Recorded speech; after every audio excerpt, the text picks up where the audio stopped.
Hello everyone. आज हम दृष्टि जो मैगज़ीन आई है RO और UPPCS के लिए बहुत ही इम्पॉर्टेंट मैगज़ीन है। इसमें कुछ करंट अफेयर्स देखेंगे। सबसे पहले इसमें आपको इंडेक्स एंड देन उसमें राष्ट्रीय परिदृश्य के वन लाइनर मिलेंगे। देखते हैं। वाइब्रेंट गुजरात वैश्विक शिखर सम्मेलन 2024 को 10 से 12 जनवरी के बीच, ये इसका 10वां संस्करण था, आयोजित किया गया। पश्चिम बंगाल सरकार ने पोइला वैशाख उत्सव यानी बंगाली नववर्ष में पहले दिन यानी 1 जनवरी 2024 को पश्चिम बंगाल दिवस मनाने की घोषणा की और राज्य गीत घोषित किया, बांग्लार माटी बांग्लार जल, रविंद्रनाथ टैगोर द्वारा रचित। केंद्रीय मंत्रिमंडल ने सूरत हवाई अड्डे को अंतर्राष्ट्रीय विमानन पत्तन घोषित किया है। भारत का पहला integrated school of sustainability IIT Kanpur में लॉन्च किया गया और ये कोटक महिंद्रा बैंक और IIT कानपुर की साझेदारी में बना। कैश फॉर क्वेरी घोटाले के मामले में संलिप्तता के कारण कृष्णनगर पश्चिम बंगाल के सांसद महुआ मित्रा, जो अखिल भारतीय तृणमूल कांग्रेस की हैं, इन्हें लोकसभा से अयोग्य घोषित कर दिया गया। NCRB ने क्राइम इन इंडिया 2022 रिपोर्ट जारी की, जिसके अनुसार प्रति लाख जनसंख्या पर अपराध दर वर्ष 2021 के 445.9 से घटकर 422.2 हो गई है और सबसे कम अपराध आपको कोलकाता महानगर में मिलेंगे। विश्व का पहला पोर्टेबल अस्पताल गुरुग्राम हरियाणा में खोला गया, जिसका नाम है आरोग्य मैत्री एंड क्यूब, और इसे भीष्म परियोजना के तहत निर्मित किया गया है। केंद्रीय मंत्रिमंडल ने विशेष रूप से संवेदनशील जनजातियों के लिए किस परियोजना को मंजूरी दी? प्रधानमंत्री जन मन योजना, जिसका पूर्ण रूप है प्रधानमंत्री जनजातीय आदिवासी न्याय महाअभियान। द हम्प, एक द्वितीय विश्व युद्ध संग्रहालय का उद्घाटन किया गया है पासीघाट, अरुणाचल प्रदेश में। केंद्रीय मंत्रिमंडल ने किस समूह को ड्रोन उपलब्ध कराने से संबंधित एक योजना को मंजूरी दी? महिला स्वयं सहायता समूहों को। 10,000वें जन औषधि केंद्र का उद्घाटन किया गया है एम्स देवघर में, झारखंड में है ये एम्स। आयुष्मान भारत हेल्थ और वेलनेस सेंटर का नाम बदलकर आयुष्मान आरोग्य मंदिर कर दिया गया।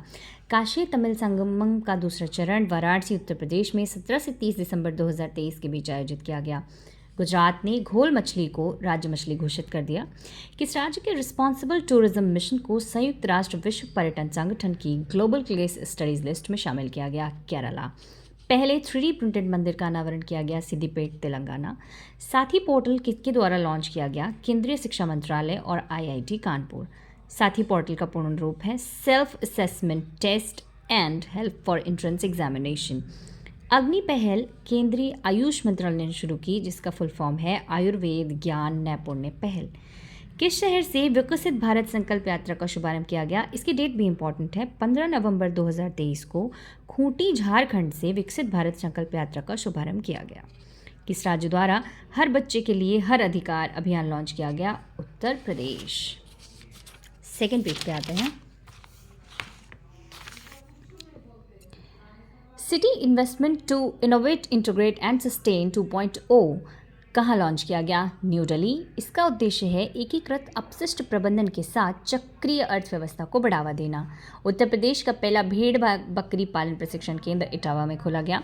उत्तर प्रदेश के किस जिले में देश के सबसे बड़े कन्या पूजन कार्यक्रम शक्ति वंदन का आयोजन किया गया? गोंडा। प्रधानमंत्री नरेंद्र मोदी ने अपने चित्तौड़गढ़ राजस्थान दौरे पर किस ऐतिहासिक मंदिर का दौरा किया? सांवरिया सेठ मंदिर।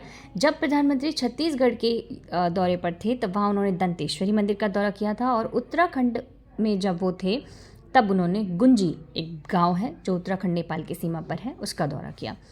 ISO प्रमाणन प्राप्त करने वाला भारत का पहला महिला थाना बना भोपाल, MP। देश की पहली रैपिड रेल सेवा का नाम बदलकर कर दिया गया नमो भारत।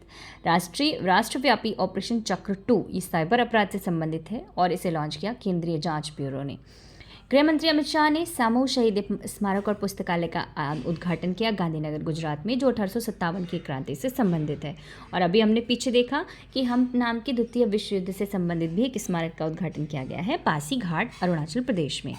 प्रधानमंत्री नरेंद्र मोदी ने युवा विकास के लिए किस नए सरकारी मंच को लॉन्च किया? 31 अक्टूबर 2023, जो राष्ट्रीय एकता दिवस है, मेरा युवा भारत। उत्तर प्रदेश राज्य का जलीय जीव घोषित किया गया गांगे डॉल्फिन को। भारत का पहला हरित ऊर्जा पुरातत्व स्थल बना है तट मंदिर, तमिलनाडु। बहुत इंपॉर्टेंट है, तट मंदिर तमिलनाडु हरित ऊर्जा पुरातत्व स्थल। देश का दूसरा राज्य जिसने जाति आधारित सर्वेक्षण कराने की घोषणा की राजस्थान, और पहला रहा बिहार। भारत की सबसे बड़ी पंप भंडारण योजना की आधारशिला कहाँ रखी गई? नीमच, मध्य प्रदेश में, 1440 मेगावाट की। आगे देखेंगे, हाल ही में लोहनक झील खबरों में थी बाढ़ के कारण, जो सिक्किम में है। विजयपुर औरैया फूलपुर पाइपलाइन परियोजना राष्ट्र को समर्पित की प्रधानमंत्री नरेंद्र मोदी ने। और बहुत इंपॉर्टेंट बात है कि इससे 2 राज्यों को लाभ होगा, एक एमपी और दूसरा यूपी। और जब भी कोई यूपी स्टेट का एग्जाम हम देते हैं तो उसके लिए करंट इंपॉर्टेंट हो जाता है। स्वच्छ भारत मिशन के तहत 100% ODF प्लस का दर्जा मिल गया है उत्तर प्रदेश को। पहला नीलगिरी तहर दिवस 7 अक्टूबर 2023 को मनाया तमिलनाडु ने। एक बहुत इंपॉर्टेंट बात पहले भी पूछा जा चुका है कि नील गाय किसकी प्रजाति है, तो नील गाय एक हिरन की प्रजाति है, लेकिन ये जो नीलगिरी तहर आप पढ़ रहे हैं ये बकरी की प्रजाति है। पुराने संसद भवन को अब किस नाम से जाना जाता है? संविधान सदन। आदि शंकराचार्य की स्टैच्यू ऑफ वननेस का अनावरण किया गया ओंकारेश्वर, मध्य प्रदेश में। महिला आरक्षण विधेयक 2023, इसे लोकसभा में मंजूरी मिली 20 सितंबर को और राज्यसभा में 21 सितंबर को। ये 128वां संविधान संशोधन विधेयक है। सितंबर 2023 में किस पशु को खाद्य पशु के रूप में मान्यता दी गई? मिथुन। केंद्र सरकार ने कारीगरों के लिए कौन सी योजना प्रारंभ की? विश्वकर्मा योजना। विश्व की सबसे बड़ी MICE सुविधाओं में से एक का उद्घाटन प्रधानमंत्री नरेंद्र मोदी ने किया। यशोभूमि नाम है इसका और इसका मतलब है meetings, incentives, conference and exhibitions.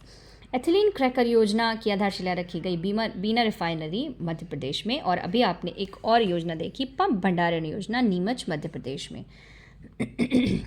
Sorry. किस राज्य ने भारत की पहली सेवा क्षेत्र नीति को मंजूरी प्रदान की? उत्तराखंड। भारतीय सेना ने पूर्व सैनिकों और शहीदों के परिजनों के कल्याण के लिए प्रोजेक्ट लॉन्च किया, प्रोजेक्ट नमन। केंद्रीय मंत्रिमंडल ने उज्ज्वला योजना को किस वर्ष तक विस्तारित करने की मंजूरी प्रदान की? वर्ष 2025-26। ये योजना 1 मई 2016 को शुरू हुई थी।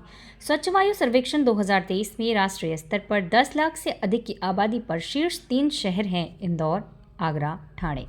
इंदौर तो हमेशा पहले नंबर पर रहता है, बट सरप्राइजिंगली आगरा दूसरे नंबर पर है और ठाणे तीसरे नंबर पर है। आगरा के चलते ये क्वेश्चन भी हमारे लिए इंपॉर्टेंट हो जाता है।